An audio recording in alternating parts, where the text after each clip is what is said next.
주 안에서 항상 기뻐하시기를 간절히 소망합니다. 예수님 때문에 좀 기뻐합시다. 자, 옆 사람한테 한번 살짝 웃어주시기 바랍니다. 제가 설교를 하려고 여러분 얼굴을 보면은 일주일 동안 어떻게 사셨는지 무서울 때가 있어요.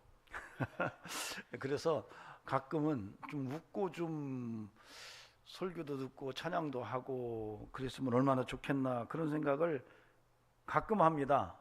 여러분 찬송할 때 좀 기쁨으로 찬양할 수 있었으면 좋겠습니다.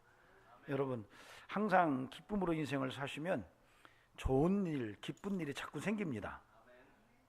얼굴 어둡게 하고 정말 세상 모든 짐 다 홀로 진 것 같이 그렇게 인생을 살다 보면은 인생이 나도 모르게 그렇게 흘러가게 되어 있습니다.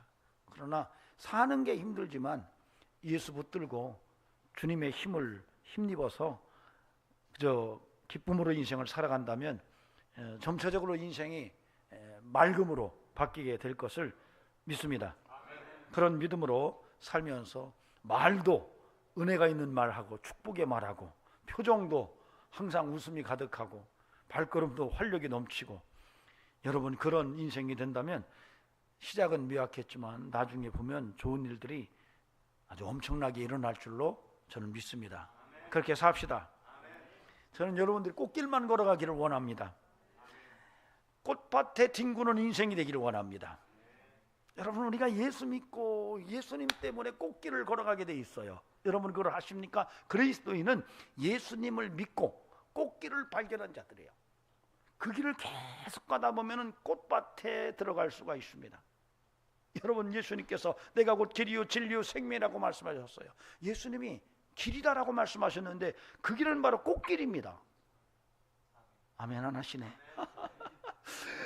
여러분 예수님이 길이라고 말씀하셨는데 그 길은 꽃길이고 그 꽃길을 발견한 자들이 그리스도인이고 그 길로 계속하면 꽃밭에 이르러서 마지막에는 꽃밭에서 등기는 역사가 있을 줄로 믿으시면 아멘 하시기 바랍니다. 그런데 안타깝게도 성도들이 그 꽃길로 계속 가야 되는데 똥밭에 넘어진다는 거예요. 그리고 똥밭에서 뒹구는 거예요. 아니 나중에 꽃밭에서 뒹굴어야 되는데 똥밭에서 뒹굴고 있어요. 여러분 저는 저와 여러분의 인생이 끊임없이 예수 그리스도를 통해서 꽃길임을 믿고 그 꽃길로 가서 결국 마지막에 꽃길에서 주님과 함께 춤추고 영광 돌리는 이런 인생이 되기를 간곡히 소망합니다. 오늘 제목이 똥밭에 뒹굴다. 좀 제목이 좀 냄새나는 제목인데 여러분 그래도 오늘 똥 얘기를 많이 할 텐데 좀 마음을 열고 똥 얘기를 잘 받아들일 수 있기를 바랍니다. 우리 민족은 똥에 굉장히 진심이 있습니다. 여러분 혹시 여러분들이 인터넷에 들어가셔가지고 똥에 대한 속담을 쳐보면 꽤 많이 나옵니다. 웬 똥과 연결된 속담이 이렇게 많은가? 개똥도 약에 쓰려면 없다.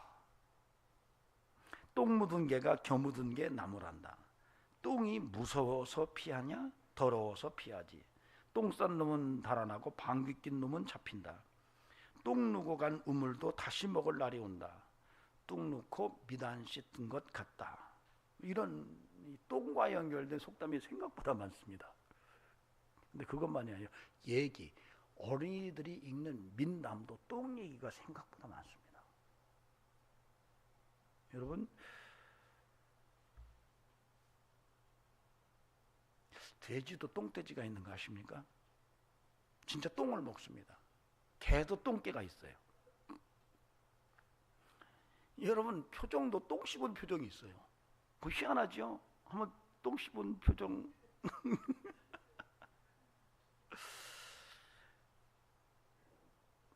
사람을 피할 때도요 키가 작으면 난쟁이 그렇게 씁니다. 저희 장모님이 가끔 살아계실 때 쓴 말이 멀끈하게 생긴 청년을 보면은 장마통에 미끄러져 나간 똥자루 같다 이렇게 얘기를 해요. 장마통에 쓸려나간 똥자루 같대요. 잘생긴 청년을 보면 그렇게 말씀하세요. 뭐 이북에서 쓰시던 속담이기도 한 것 같습니다. 여러분, 똥에 관계된 의학도 있습니다. 나무에서 떨어져 죽으면 다치면 뭘 먹어요? 똥을 먹습니다. 명창들이 노래를 하다가 목이 문제가 생기면 그 목을 치료할 때 똥물을 씁니다. 그래서 한국 한의학에서는 똥을 보고 이 사람의 건강을 체크를 합니다. 참 희한하죠. 그런데 성경에도 똥 얘기가 있다는 거 아십니까? 여러분, 똥꿈도 엄청 좋아하는 민족이에요. 똥꿈 꾸면은 가서 뭘 사죠? 복권을 삽니다. 그러니까 생각보다 우리 삶에 이 똥이라고 하는 이 개념하고 굉장히 친근하고, 어떤 면에서는 우리 민족이 똥과 진심을 갖고 있는 게 아닌가. 아주 오래전에 저희 청년 중에 한 여자 청년이 그러더라고요. 유도 선수였어요. 외국에 나가서 그 훈련을 하고 시합을 하고 이렇게 들어오는데 그런 얘기를 물었대요. 한국에 오면은 냄새가 난다 그러는데, 그 당시에 김포공항에 이렇게 비행기로 내리면 뭔 냄새가 나는데 그게 똥 냄새라고 그러는데요. 지금은 그렇지 않죠. 그럴 수밖에 없죠. 그 주변에 많은 논밭에다가 뭘 뿌렸죠? TV로 똥을 뿌렸어요. 그러니까 그 냄새가 오는 거죠. 뭐 우리나라만 그랬겠느냐라고 말하면 뭐 그렇지라고 얘기할 수가 있지만, 어쨌든 똥 얘기가 아주 친근한데 성경도 똥 얘기가 있어요. 오늘 본문 바울에서 내가 나의 모든 것을 배설물처럼 버렸다, 이렇게 고백을 합니다. 여기 여러분, 이 배설물, 이게 똥입니다. 직접적으로 스큐발라라는 말인데 이게 똥이에요. 영어에서는 진짜 똥으로 번역을 해놨어요. 의미도 그렇습니다. 바울은 내 인생의 모든 것을 똥처럼 버렸다, 이런 얘기를 합니다. 그래서 오늘 본문이 그 내용을 담고 있어요. 오늘 본문을 여러분이 쭉 읽어보시면 사실은 4절에서 7절에서 두 번 그러나라는 말이 나옵니다. 그래서 이 접속사를 중심으로 해서 본문을 나누면 3절, 그 다음에 4, 5, 6절, 그 다음에 7, 8, 9절로 문단을 3개를 나눌 수가 있어요. 이렇게 나눠보면은 내용의 주제들이 연결되면서 발전적 개념으로 이어가면서 3단 문장으로 구성이 되어 있습니다. 여러분, 오늘 본문을 여러분 한번 같이 보셨으면 좋겠습니다. 3절을 보세요. 이게 첫 번째 단락입니다. 여기서 할례파에 대해서 이야기를 해요. 3절을 보면은 하나님의 성령으로 봉사하며 그리스도 예수로 자랑하고 육체를 신뢰하지 아니하는 우리가 곧 할례파다, 이렇게 얘기를 해요. 그리고 나서 두 번째 단락은 4절에서 6절인데, 바로 첫 번째 단락에서 나오는 육체를 신뢰하지 않는다라고 하는 내용을 4절에서 6절 속에서 이야기를 해요. 그때 그러나 나도 육체를 신뢰할 만하며 만일 누구든지 다른 이가 육체를 신뢰할 만한 것이 있는 줄로 생각하면 나는 더욱 그러하리니, 나는 8일 만에 할례를 받고 이스라엘 족속이요 베냐민 지파요 히브리인 중에 히브리인이요 율법으로는 바리새인이요 열심으로는 교회를 박해하고 율법의 의로는 흠이 없는 자라, 이렇게 얘기를 해요. 이게 이제 바울은 이 육체를 비유적 언어를 썼어요. 근데 육체를 신뢰하지 않는다라고 하는 것을 말했는데, 그 육체를 신뢰하지 않는 게 뭐냐 했더니 알고 보니까 그가 예수님을 만나기 전에 갖고 있었고 신뢰하고 의지했던 자기의 이력서였던 거예요. 자기의 삶에 정말 자랑거리고 내가 좀 기대고 힘이 될 수 있었던 여러 가지 사항들을 바로 육체라는 언어를 통해서 표현했는데, 이것은 비유적 언어입니다. 그것이 다시 한번 반복이 되는 거예요. 두 번째 단락에서. 그리고 세 번째 단락에서 7절 9절에 보면 또 그러나라는 말이 나옵니다. 그런데 여기에서는 모든 것이라는 용어의 표현이 3번 반복됩니다. 그래서 여기서 발전적인 의미가 나와요. 다시 말하면 바울이 내 육체를 신뢰하는 것을 내가 버렸다라고 말하는데, 그것이 두 번째 단락인 바로 4절, 5절, 6절에서 나오고, 그 다음에 7절, 8절, 9절에서 그러나라는 말을 쓰면서 거기에서 다시 그 육체를 신뢰하지 않던 것의 실체를 더 확대시켜 놔요. 발전적 개념으로, 즉 다시 말하면 두 번째 단락 4절에서 6절에서는 바울이 나의 육체라고 하는 개념을 자기가 예수님을 만나기 전에 의지했던 것으로, 그래서 그걸 다 버렸다고 이야기를 하는데, 바로 7, 8, 9절에서는 모든 것이다, 이렇게 모든 것을 버렸다라고 하면서 그것을 나는 똥처럼 버렸다, 이렇게 이야기를 하고 있습니다. 이렇게 세 개의 문단을 통해서 바울은 이런 구조를 통해서 도대체 헬라파가 어떤 의인지, 그리고 그 헬라파의 진정성을 위해서 우리가 극복해야 될 그 실체가 뭔지, 그리고 궁극적으로 우리가 진짜 헬라파가 되기 위해서는 어떤 삶의 자세와 각오를 가져야 하는지를 아주 단계적으로 발전적 개념을 통해서 설명을 하고 있어요. 그래서 여러분, 오늘 이 본문을 통해서 빌립보서 3장 3절에서 9절 말씀을 통해서 우리의 인생 속에 정말 어떻게 하는 것이 진정한 그리스도인의 삶인지를 다시 한번 이 똥의 개념, 배설물의 개념을 통해서 들여다보고 우리의 삶을 다시 복음 위에 세워나가는 이런 시간이 되기를 간절히 소망합니다. 여러분에게 하나님의 은혜가 충만케 되기를 원합니다. 네. 여러분, 우리가 인생을 살아가면서 꽃길을 갈 건가, 똥밭을 뒹굴 것인가, 꽃밭에서 뒹굴 것인가, 이건 누가 거기로 가라 말라 할 사안은 아니에요. 여러분의 선택이 달렸습니다. 여러분이 꽃밭에 뒹굴 건지 똥밭에 뒹굴 건지 하는 것은 누가 거기로 가라 말라 하는 게 아니라 여러분의 선택의 중요성에 달려 있다는 거예요. 전 여러분이 꽃밭에 뒹굴기로 선택할 수 있기를 간곡히 부탁을 드립니다. 우리가 흔히 말하잖아요. 꽃길만 걸어요. 굉장히 저는 아름다운 말이라고 생각을 해요. 여러분, 저는 예수 안에서 여러분이 꽃길만 걸다가 마지막에 꽃밭에서 뒹구는 이런 축복의 역사가 함께하기를 다시 한번 주의 이름으로 간절히 축원합니다. 예, 세상에는 사실은 꽃길만 걷고 싶은 마음이 있지만 이게 쉽지가 않아요. 세상은 똥밭입니다, 사실은. 여러분, 우리가 살고 있는 이 세상은 꽃길로만 가기가 너무너무 힘든 세상이에요. 자칫하다가는 금방 한 발 잘못 내디디면은 똥밭으로 들어갈 수밖에 없는 현실이에요. 어쩌면 세상 자체가 똥밭이에요. 여러분, 그 세상에는 돈똥, 술똥, 권력똥, 인기똥, 명예똥, 학문똥, 똥천지예요. 잘못하면은, 잘못 밟으면은 정말로 낭패를 당할 수밖에 없는 이런 세상에서 우리가 믿음을 가지고 살아요. 그래서 정신 바짝 차려야 됩니다. 몇 주 전에 저녁에 이렇게 교회를 들어오는데 교회 정문 바로 앞에 뭐가 있어요. 보니까 개똥이에요. 어떤 분이 개를 끌고 왔다가 거기다 개똥을 싸고 도망갔어요. 근데 그냥 덩어리 개똥 같으면 손으로 집어서 어떻게 갖다가 버렸을 텐데 물똥이에요. 닦을 수가 없는 거예요. 이야, 누가 치워요? 누가 치워야 되죠? 1번 건물 청소인, 2번 그것이 더럽다고 생각하는 사람, 3번 아무도 치울 사람 없다. 누구예요? 여러분, 똥이 더럽다고 생각하는 그 사람이 치우는 거예요. 그리스도인은요, 세상에 똥밭에 다니면서 가끔 똥을 치워야 돼요. 이게 우리의 사명이에요. 세상이 너무 똥으로 범벅이 돼 있거든요. 똥밭에 뒹굴고 있어요. 가끔은 그게 더러운 걸 알기 때문에 때로는 우리가 그 똥을 치울 수 있는 용기도 필요하고 희생도 필요한 거예요.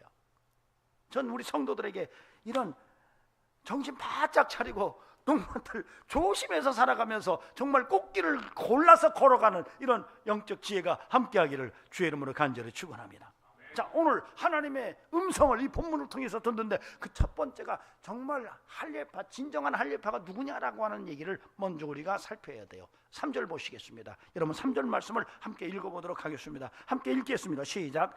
하나님의 성령으로 봉사하며 그리스도 예수로 자랑하고 육체를 신뢰하지 아니하는 우리가 곧 할례파라. 예, 야, 우리가 진짜 할례파야, 이렇게 얘기하는 거예요.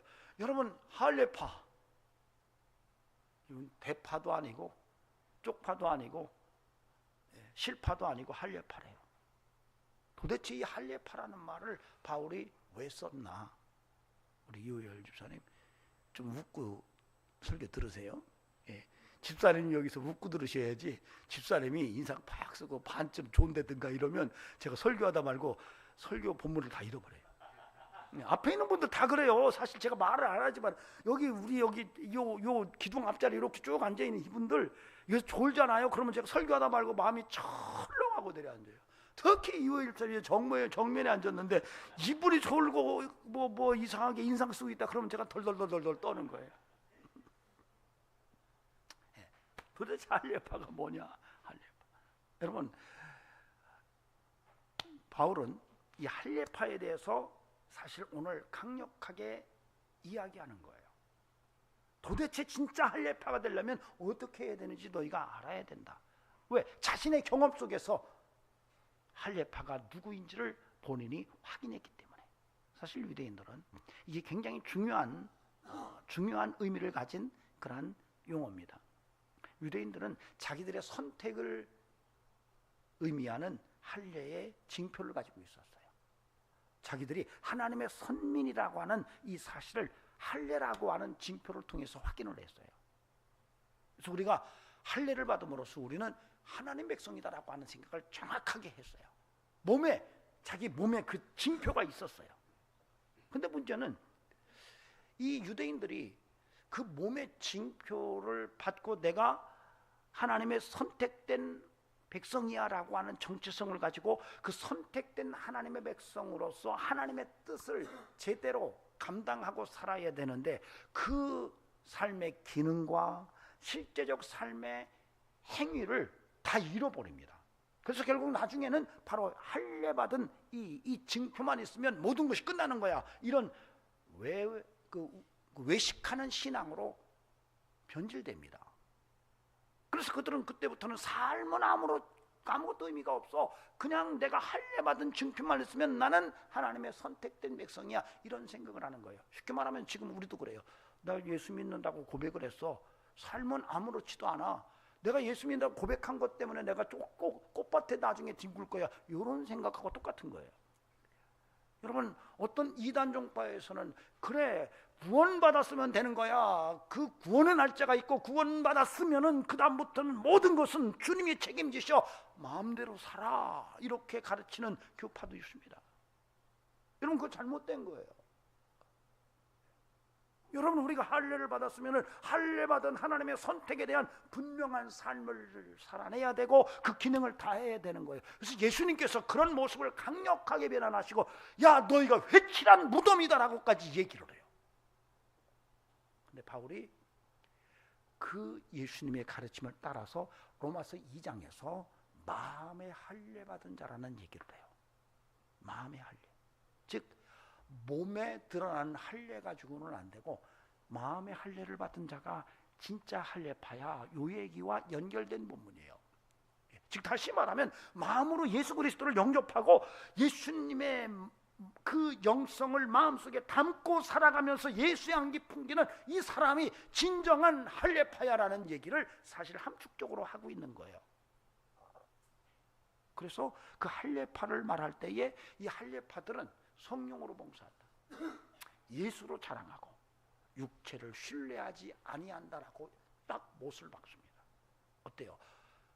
여러분, 성령으로 봉사하고 예수로 자랑하고, 이 말은 예수 안에서 자랑하고 그 다음에 육체를 신뢰하지 않는 인생이십니까? 여러분이 그리스도인이라면, 진정 예수 그리스도를 구주로 영접하고 그 삶의 향기를 풍겨내는 이런 그리스도인이라고 한다면 반드시 여러분의 삶에서 확인돼야 하는 것은 바로 성령으로 봉사하고 예수로 자랑하고 진정 내가 육체를 신뢰하지 않는 이 삶을 구체적으로 살아내고 그것을 통해서 예수의 향기 풍기는 성도의 삶을 드러내야 한다는 것이죠. 그래야만이 참 할례파라는 거예요. 여러분, 쪽파되지 않고 대파되지 않고 실파되지 않고 할례파로 살아가시기를 주의 이름으로 간절히 축원합니다. 여러분, 우리는 우리는 마음에 할례받은 자들이에요. 예수 그리스도를 통해서 우리가 구원받고 내 안에 그 예수님이 살아계시고 그래서 내 안에 예수 향기가 나타나고 그래서 세상이 나를 통해서 예수를 확인하는 이런 인생을 우리가 살아내야 하는 것이 오늘 본문을 통해서 우리가 읽어내야 될 메시지입니다. 부탁을 드립니다. 여러분, 이제는 성령으로 봉사하십시오. 예수로 찬양하고 살기를 바랍니다. 육체를 신뢰하지 않기를 바랍니다. 아까 말씀드렸죠. 육체라고 하는 의미는 바로 바울 사도가 예수님을 만나기 전에 자기의 화려한 이력서라고, 그 모든 것을 신뢰했었는데 이제는 내가 그것까지도 신뢰하지 않는다고 이렇게 말하고 있는 거예요. 여러분, 저와 여러분의 삶 속에 이 할례파의 영성이 함께하여서 하나님께 영광을 돌리는 귀한 복된 삶, 그래서 그 삶이 꽃길로만 걷다가 나중에 꽃밭에서 등기는 이런 축복의 은총이 함께할 수 있기를 바랍니다. 성령으로 봉사하는데 여러분, 얼굴은 어떨까요? 우리 이우섭 집사님, 성령으로 봉사합니다. 얼굴이 어떨까요? 예, 맞습니다. 스데반이 성령 충만하고 그 성령 충만한 중에 예수를 말하는데 그 얼굴이 천사의 얼굴 같았다고 성경은 기록해 놨습니다. 성령으로 봉사하는 사람은 그러합니다. 성령으로 복음을 섬기는 사람의 얼굴은 천사의 얼굴 같아요. 결코 그 얼굴 속에서 수심을 볼 수가 없어요. 수고하고 무거운 짐을 그 얼굴 속에서 찾을 수가 없어요. 적어도 그리스도인들이 참 할례파라고 한다면, 그가 성령으로 봉사하는 인생이라고 한다면 그 얼굴 속에서 참된 기쁨과 희락을 발견할 수가 있는 것입니다.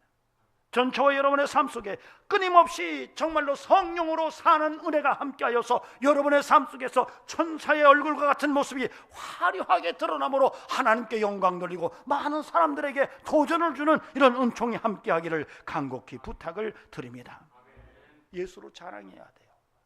여러분, 진정한 할례파는 예수로 자랑해야 돼요. 이 말은 뭐냐면 사실 예수 안에서 자랑한다는 말이거든요. 여러분, 이 말은 무슨 얘기냐면 예수 안에서 사느냐 이런 얘기예요. 여러분, 어떻게 인생을 살아가느냐, 예수님의 이름으로 살아간다는 얘기예요. 여러분, 그렇게 믿음을 살아가십니까? 예, 옆에 분하고 한번 물어보세요. 예수의 이름으로 사십니까? 예, 민망하죠? 쉽지 않습니다. 저도 이렇게 누가 목사인데 어디 이렇게 집회 갔을 때 옆에 사람하고 한번 물어보세요. 그러면 참 안 물어줘요. 그게. 그래도 여러분 한번 해보시기 바랍니다. 예수의 이름으로 사십니까? 예, 여러분, 나는 예수의 이름으로 사나? 여러분 예수의 이름으로 삽니까? 예. 여러분, 제가 오래전에 버스를 탔어요. 어떤 분이 버스 앞으로 딱 들어오더라고요. 그리고 딱 뒤에 가서 앉았어요. 그러니까 이 기사가 아줌마, 왜 요금만 내고 들어가요? 이러는 거예요. 이분이 이제 순간적으로 착각을 한 거죠. 딱 찍고 가든지 요금을 넣든지 했어야 되는데 그냥 휙 하고 들어간 거예요. 여러분, 기사들이 가만히 있는 거고 눈 감고 있는 거 같지만 다 여기에 눈 달려가지고 다 봅니다. 이게 앉자마자 아줌마 그러는 거예요. 곧바로 부르면 안 되니까 저 뒤에 제일 끝에 딱 앉자마자, 그러니까 이분이 뭐냐, 주여! 그러고 나오는 거예요. 저는 깜짝 놀랐어요. 여러분, 나도 모르게 주여가 튀어나온다는 얘기는 뭐죠? 그 안에 뭐가 가득했기 때문에요? 주여라는 마음이 가득했으니까요. 마음에 가득한 것이 입으로 나오거든요. 병에다가 술을 가득 담아놓고 따르면 술이 나옵니다. 물을 담았다가 툭 쳤는데 입으로 톡 튀어나오는 건 물이에요. 우리를 턱 건드렸는데 야 이 자식아 이렇게 나오면 야 이 자식이 이 안에 가득한 거예요. 돈 하는 사람은 건드리면 돈 얘기 하는 사람은요, 돈 생각이 여기에 가득한 거예요. 적어도 그리스도인은 주여 소리가 먼저 나와야 돼요. 예수님 소리가 먼저 나와야 돼요. 어려운 일이 생기면 주여라고 여러분이 외쳐야 돼요. 예수님 할 수 있어야 돼요. 예수로 사는 거예요. 예수의 이름을 자랑하는 거예요. 여러분, 이런 인생이 저와 여러분의 삶 속에서 확인될 수 있기를 간곡히 주의 이름으로 축원합니다. 그런데 바울은 할례파가 육체를 신뢰하지 않는다. 그 육체를 신뢰하지, 육체의 내용을 4절부터 써놨어요. 3절까지 육체를 신뢰하지 않는다. 그가 바로 할례파야. 이렇게 해놓고 4, 5, 6절에서 그 내용을 구체적으로 말합니다. 여러분 말씀 보시기 바랍니다. 4절부터 5절 6절. 그러나 나도 육체를 신뢰할 만하며, 자, 육체를 신뢰할 만하되 어떤 거냐? 만일 누구든지 다른 이가 육체를 신뢰하는 것이 있는 줄로 생각하면 나는 더욱 그러하니. 5절부터가 직접 나옵니다. 나는 8일 만에 할례를 받고 이스라엘 족속이요 베냐민 지파요 히브리인 중에 히브리인이요 율법으로는 바리새인이요 열심으로는 교회를 핍박하고 율법의 의로는 흠이 없는 자다. 사실 바울은 예수님을 만나기 전에 이런 사람이었어요. 8일 만에 할례를 받았어요. 그럼 뭐예요? 소위 말해서 우리가 모태신앙이라는 말이죠. 아주 어렸을 때부터 부모의 신앙 속에서 철저하게 영적 관리가 됐던 사람이다, 이런 말이에요. 이스라엘 족속이래요. 베냐민 지파예요. 여러분, 사울왕의 가문이라는 뼈대 있는 집안이라는 말이에요. 여러분, 사울왕이 베냐민 지파입니다. 그러니까 우리는 왕족이야, 이 얘기를 지금 하고 있는 거예요. 히브리인 중에 히브리인이에요. 누가 뭐래도 나는 히브리인이다, 이런 얘기를 하는 겁니다. 율법으로는 바리새인이요, 아무나 바리새인 되는 게 아니에요. 그만큼 공부를 하고 율법에 대해서 탁월하기 때문에 바리새인으로 뽑힌 거예요. 그리고 열심으로는 교회를 박해하고 율법의 의로는 흠이 없다. 나 흠잡으려면 나와봐. 율법을 가지고 나를 흠잡을 사람 있으면 나와봐, 이렇게 소리를 치는 거예요. 바울은 이걸 믿고 이걸 신뢰하고 살았던 거예요. 근데 이걸 버렸다. 여러분, 이력서를 찢었다는 얘기예요. 바울은 자신이 예수를 만나기 전에 있었던 그 화려한 스펙을 예수를 만난 다음에 그걸 찢었다, 이 얘기를 해요. 여러분은 어떻습니까? 제가 오래전에 어떤 분이 그래요. 목사님 명함 좀 주세요, 그러더라고요. 근데 명함이 없었어요, 그때. 지금도 없지만 명함은 누가 만들어줘서 갖고 있기는 했었습니다. 제가 말하기가 좀 애매하더라고요. 그래서 그분에게 그랬어요. 예수님도 명함이 없었는데 제가 뭔 명함을 만들겠어요 했더니 깜짝 놀라니까 이 목사님이 그 말 참 맞대요. 나도 그러면 이제 명함 안 만들어야겠다 그러더라고요. 근데 바울은요, 자기의 이력서 스펙을 쭉 쓴다면 10줄 이상 쓸 수 있는데 다 지우고 거기에 나는 그리스도인입니다라 소리 하나 딱 써놓은 거예요. 명함에 그동안에는 무슨 회장 뭐 해서 쫙 써놨는데 이제는 다 지우고 거기에 딱 쓰기를 나는 그리스도인이요 라는 말을 딱 써놓고 명함이라고 들고 다니고 있다는 얘기예요. 즉 다시 말하면 예수 그리스도를 믿는다는 사실 하나를 빼놓고는 다 내가 과거에 의지하고 기대하고 정말로 그거면 될 것 같았던 그 모든 것을 내가 신뢰하지 않는다, 이런 얘기를 하고 있는 거예요. 어떻습니까? 여러분도 여러분의 명함에 예수님의 이름 하나만 써놓고 다 지울 수 있나요? 그렇게 사시나요? 그분 하나 붙들고 사시나요? 여러분의 스펙을 생각하면서 인생을 계획하는 것은 아닙니까? 예, 그럴 수 있습니다. 충분히 그래도 돼요. 그러나 여러분, 그보다 더 그 모든 것을 내려놓고 그 위에 예수님의 이름을 올려놓고 나머지는 다 지워도 괜찮습니다. 그가 참 할례파입니다. 예수로 사시기를 주의 이름으로 간절히 축원합니다.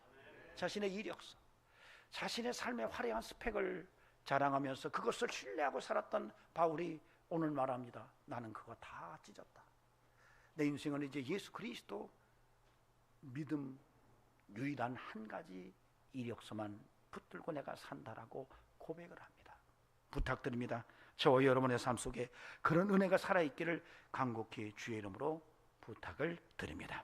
자, 두 번째로 우리가 이 본문을 통해서 7절에서 9절 말씀을 통해 하나님의 음성을 들을 수가 있는데, 아까도 말씀드렸지만 세 번째 단락은 바로 두 번째 단락보다 더 진보된 영성을 드러낸다라고 말했습니다. 여러분 7절에서 9절을 보시겠습니다. 그러나 무엇이든지 내게 유익하던 것을 내가 그리스도를 위하여 다 해로 여길 뿐더러 또한 모든 것을 해로 여기면 내 주 그리스도 예수를 아는 지식이 가장 고상하기 때문이라. 내가 그를 위하여 모든 것을 잃어버리고 배설물로 여기면 그리스도를 얻고 그리스도 안에서 발견되려 함이니 내가 가진 의는 율법에서 난 것이 아니요 오직 그리스도를 믿음으로 말미암은 것이니 곧 믿음으로 하나님께로부터 난 의라. 여기서 바울은 7절에서 무엇이든지, 그 다음에 8절에서 모든 것, 그 다음에 8절에서 모든 것, 이렇게 모든 것 무엇이든지라는 말을 세 번을 반복합니다. 다시 말하면 바로 4절에서 5, 6절을 통해서 바울이 나는 육체를 신뢰하지 않기로 결정했어. 내 인생은 내가 예수님을 만나기 전에 내가 믿고 내가 그 의지했던 스펙을, 나의 이력서를 그냥 찢었어. 이제는 거기다 예수님의 이름만 썼어. 이 말을 하는데 바로 7, 8, 9절에서는 그 버린 개념의 확장이 일어납니다. 이제는 모든 것을 버렸어, 이렇게 나오는 거예요. 여러분, 모든 것을 버릴 수 있는 은혜가 있기를 바랍니다. 바울이 말합니다. 예수님 때문에 내가 모든 것을 버렸어. 예수를 위하여 다 해로 여겼어. 내게 유익이라고 생각했던 것을 내가 다 해로 여겼어. 이제는 나 바울은 예수를 위해서 내가 모든 걸 다 버렸어. 이 선언을 지금 하고 있는 거예요. 그런데 마지막에 그렇게 말해요. 그걸 배설물처럼 버렸어. 똥처럼 버렸어. 여러분에게 그런 바울의 신앙 고백을 본받는 그런 축복이 있기를 간곡히 부탁을 드립니다. 배설물을 끼고 사는 이 있습니까? 여러분이 배설해 놓은 똥을 곱게 싸서 집으로 가져가서 금고 속에 넣어두는 분 계십니까? 우리 전래동화에 똥벼락이라는 이야기가 있습니다. 30년 만에 머슴으로 일하고 돌밭을 주인한테 받았는데 열심히 읽어가지고 옥토로 만들어요. 그런데 거기에 퇴비를 넣어야 되는데 퇴비가 없어서 고민하다가 동네 똥을 주워 다니기 시작합니다. 그래서 돌쇠 아버지 그리고 돌쇠는 동네에서 개똥이라도 만나면 횡재 만난 듯이 들고 와서 밭에다 뿌리는 거예요. 어느 날 이웃집에 잔치집에 돌쇠 아버지가 밥 먹으러 갔다가 갑자기 배가 아파가지고 똥이 마려운 거예요. 아, 어디로 가야 돼요? 싸게 집으로 뛰는 거예요. 근데 이게 산을 넘다가 도저히 참을 수가 없는 거예요. 그래가지고 중간에 똥을 넣습니다. 집으로 가져가야 되니까 큰 잎사귀를 놓고 똥을 넣어요. 근데 똥만 나오는 게 아니에요. 오줌이 쫙 나오는데 우리나라 민담에는 도깨비가 자주 나옵니다. 산도깨비가 그 오줌발에 놀래가지고 깨가지고 어떤 놈이 너 얼굴에다가 오줌을 넣어 놀래가지고 그 똥에 주저앉아 버려요. 그러니까 잎사귀에다가 곱게 받아놓은 똥이 궁둥이에서 탁 누르는 바람에 이게 들고 갈 수가 없는 거예요. 그래서 막 울고 있는 거예요. 이게 똥 때문에 큰일 났다고. 이게 산도깨비가 보니까 참 애처롭기도 하고 왜 그러냐 했더니 여차여차 이 차에서 똥이 필요한데 그래 알았어. 그래서 도깨비가 동네 제일 부유한 김부잣집에 똥을 다 돌쇠네 집으로 보내요. 그의 그 똥으로 농사를 져가지고 엄청난 수확을 거둬요. 그래서 공허밭에서 고구마를 캐다가 금반지가 나오는 거예요. 금반지가. 가만히 이렇게 이 똥이 김부자네, 내가 머슴 살았던 김부자네에서 갖고 온 건데 그러면 이게 핏이 그 집 걸 거라 생각하고 이 금반지를 가지고 김부자 집에 가서 여차이차 이차이차해서 이게 혹시 여기 것이 아닙니까? 딱 보니까 자기 손자가 화장실에 빠뜨려 먹은 똥인 거예요. 아니 그 금반지인 거예요. 그래서 자초지종을 다 듣고 이런 고얀 놈이 있나? 우리 똥 다 내놔. 그 똥 다 갖다 놓든지 아니면 그 똥으로 농사져서 수확한 수확물을 다 갖고 와. 엄청 푸드럽했어요. 똥도둑이라고. 엄청 얻어맞고 너무 슬프고 외로워서 그 산도깨비를 찾아가요. 그래가지고 여차이차 그래? 그랬어? 알았어. 똥 달래? 그래서 전국의 똥을 다 김부자 집에다가 쏟아 붓는 소똥, 개똥, 말똥, 설사똥, 부둔똥, 굵은똥, 똥자루. 그래서 그 마을 사람들이 그 똥 갖다가 농사져서 부자가 됐다는 거예요. 여러분, 배설물. 여러분, 배설물, 똥처럼 버렸다고 하는 것은 굉장히 긍정 부정의 메시지를 안고 있습니다. 사실 우리가 사는 인생에서 똥을 너무 많이 가지고 있으면 똥통이 됩니다. 마음속에 똥을 너무 많이 갖고 있으면 그게 똥통이에요. 아셨어요? 아니, 권력똥, 돈똥, 명예똥, 인기똥, 성공똥, 막 이런 너무 많이 마음에 갖고 있으면 여러분 똥통이에요. 똥통. 옆 사람 얼굴 보세요. 누런가?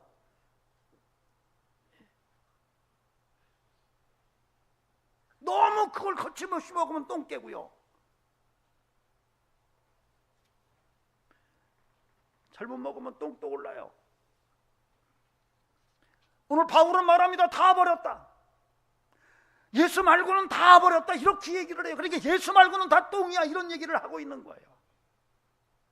여러분 잘 분별하시기 바랍니다. 인생을 살면서 이거 똥이구나. 여러분 조심하십시오. 여러분 그 똥 붙들고 살려고 몸부림치지 마시기 바랍니다. 여러분 똥뚝 올라서 잘못하면 큰일 납니다. 여러분 정말로 그 똥에 범벅이 돼서 천국문을 놓고 할 때 과연 안에서 야야야 너 정말 냄새 나는데 여기 들어올 수 있겠어? 라고 말할 때 여러분 뭐라고 대답할 수 있겠어요? 근데요 재미난 것은 똥은 참 위대합니다. 다 똥 먹고 살아요. 목사님 무슨 얘기입니까? 지렁이가 싼 똥을 교회 밭에서 상추가 먹습니다. 그 상추를 제가 뜯어오면 여러분이 그걸 먹습니다. 그럼 뭘 먹었죠? 지렁이 똥 먹은 거예요. 여러분이 똥을 그래서 또 싸요. 그러면 이게 또 하천으로 흘러가면 플랑크톤이 먹습니다. 여러분의 똥을. 그리고 또 작은 물고기들이 바다에서 그걸 먹어요. 그러면 또 그걸 낚시로 잡아가지고 또 돈 주고 사서 먹어요. 뭘 먹었어요? 똥 먹었어요. 여러분 사실 모든 사람들 똥을 먹고 사는 거예요. 그래서 여러분 똥 관리를 잘해야 됩니다. 여러분 바울은 난 모든 걸 똥이라 다 버렸어 이렇게 말하지만은 사실은 똥을 관리를 잘해야 된다라고 하는 함축된 의미도 함께 있다는 사실을 오늘 우리가 알아야 돼요. 여러분 돈 관리 잘하시기 바랍니다. 권력 관리 잘하시기 바랍니다. 명예 관리 잘하세요. 인기 관리 잘하세요. 여러분 이런 모든 똥들을 하나님께 영광 돌리는 도구로 쓸 수 있어야 돼요. 적당히 뿌리면 고추도 잘 자라고요, 가지도 잘 자라고요, 상추도 잘 자랍니다. 여러분 권력이나 돈이나 명예나 인기나 여러분 똥이라고 생각하시고요, 기회가 주어지면 자꾸 뿌리세요. 자꾸 뿌리세요. 그러면 여러분의 그 뿌려진 그 똥이 주변에 인재를 만드는 일에 귀하게 쓰여질 수가 있어요. 이런 비밀이 또 그 똥 속에 있어요. 그러므로 여러분 늘 여러분이 주 안에서 똥처럼 버려야 되지만 그럼에도 불구하고 그것을 그냥 아무데나 버리고 그냥 지나치지 말고 적당히 버릴 곳에 제대로 버리는 지혜가 있기를 바랍니다. 너무 쌓아놓으면은요, 똥을 이만큼 쌓아놓으면은 냄새가 지독하고요, 거기에 구더기 생기고요, 정말 쉽지 않습니다. 여러분 적당히 뿌리며 사는 은총이 여러분의 삶 속에서 함께 할 수 있기를 간곡히 주의 이름으로 부탁을 드립니다. 제가 얼마 전에 비 오는 날 비가 딱 그쳤길래 여러분 교회 밭에 가봤어요. 왜냐면 비 온다면 다 고추도 막 넘어지고 막 가지도 넘어지고 그러거든요. 올라갔다 조금 보니까 몇 개 넘어져서 이제 다시 말뚝으로 이렇게 세워놓고 내려오는데, 거기가 비가 오는 바람에 이게 진흙탕길이라서 도로 포장이 안 됐으니까 차를 못 끌고 올라가고 차를 밑에다 대놓고 걸어 올라갔어요. 장화를 신고 올라갔다가 내려오는데 이게 장화가 막 이 진흙이 많이 묻잖아요. 근데 다행히 비가 많이 와가지고 이 길에 물이 막 흐르는 거예요. 그러니까 내려오면서 그걸 다 닦고 내려왔어요. 다 닦고, 야 이번에는 깨끗하게 장화를 닦고 내려가는구나. 그러고 다 내려왔는데 거의 차에 가까이 왔을 때 그걸 생각을 못했어요. 거기가 푹 빠지는 진흙이었거든요. 다 닦았는데 마지막에 푹 빠져가지고 더러운 장화를 다시 차에다 싣고 왔어요. 그러면서 제가 무슨 생각이 했냐면요, 여러분 인생의 마지막에는 똥밭에 빠지면 안 된다는 거예요. 젊어서 똥밭에 뒹구는 것은 그래도요, 그걸 씻을 수 있는 기회가 있어요. 그런데 천국문 가기 전에 똥밭에 뒹구는 것은 큰일 나요. 그러니까 여러분 나이가 들면 여러분 정말 똥통에 빠지든가 똥밭에 뒹굴든가 똥을 밟든가 그러면 안 되는 거예요. 제가 목사잖아요. 가끔가다 목사님들 가운데 목회 잘 해놓고 목회 은퇴할 때 똥통에 빠지는 목사님들을 가끔 봐요. 은퇴비 때문에 뭐 교회를 막 소송해서 야 나 더 내놔 그래가지고 신문에 나는 것을 봐요. 아, 내가 그런 걸 볼 때마다 야 저 목사님 똥통에 빠졌구나. 그 모습으로 천국 간다면 천국에서 문을 활짝 열어주고 똥내나는 김 목사야 이리 오너라 이럴 것 같아요. 야 너 닦고 와 이놈의 새끼야 이러지 않겠어요? 여러분 남의 얘기가 아니에요. 저와 여러분의 삶에도 마찬가지입니다. 베드로는 4장 3절에서 이렇게 말합니다. 너희가 음란과 정욕과 술 취함과 방탕과 황락과 무법한 우상 숭배를 하여 이방인의 뜻을 따라 행한 것이 지나간 때가 족하도다. 무슨 얘기예요? 똥밭에 뒹구는 삶 지나간 생활로 좋게 이제는 너 꽃길 걸어가야 되지 않냐 이 얘기를 하는 거예요. 부탁드립니다. 똥밭을 뒹굴고 똥밭에서 똥통에 빠져가면서 막 사는 인생은 지금까지 산 것으로 충분하다는 얘기예요. 이제는 너희가 그런 삶을 이제 버리고 이제는 꽃길로 가자 이 얘기를 하고 있는 거예요. 저는 부탁을 드립니다. 여러분의 인생이 이제는 정말로 똥밭에 사는 인생에서 정말 중요하고 그 똥을 잘 관리하고 여러분 주변에 정말 많은 사람들 인재를 키워내는 이런 일에 여러분의 인생이 쓰여질 뿐만 아니라 여러분이 궁극적으로는 꽃길로 가면서 영원한 천국 꽃밭에서 뒹구는 축복의 삶이 되기를 주의 이름으로 간절히 축원합니다. 이제는 가끔 지나가다가 똥이 있으면 치우시기 바랍니다. 여러분 대한민국에 똥이 너무 많아요. 그거 냄새 너무 나잖아요. 여러분 이제는 그리스도인들이 그런 사명을 감당하고 하나님께 영광 돌리고 이 땅에 사는 동안에 정말 많은 헌신과 희생을 통해 주님 앞에 갔을 때 열매가 많이 맺혀져서 우리 주님이 잘했다 칭찬 듣는 이런 인생이 되기를 주의 이름으로 간절히 축원합니다. 기도하시겠습니다. 존귀하신 하나님, 우리가 참 할례당임을 믿습니다. 성령으로 살아가게 하시고 예수님의 이름으로 살아가게 하시고 하나님 정말로 육체를 신뢰하지 아니하고 모든 것을 분토와 같이 똥과 같이 배설물처럼 버리고 살아가는 영성으로 우리를 이끌어 주시옵소서. 이제는 우리 구주 예수 그리스도의 은혜와 하나님 아버지 살아계심과 성령님의 역사하심이 오늘도 믿음으로 거룩한 길 걸어가기를 원하는 귀한 심령들에게 영원토록 함께 하시기를 간절히 축원하옵나이다. 아멘.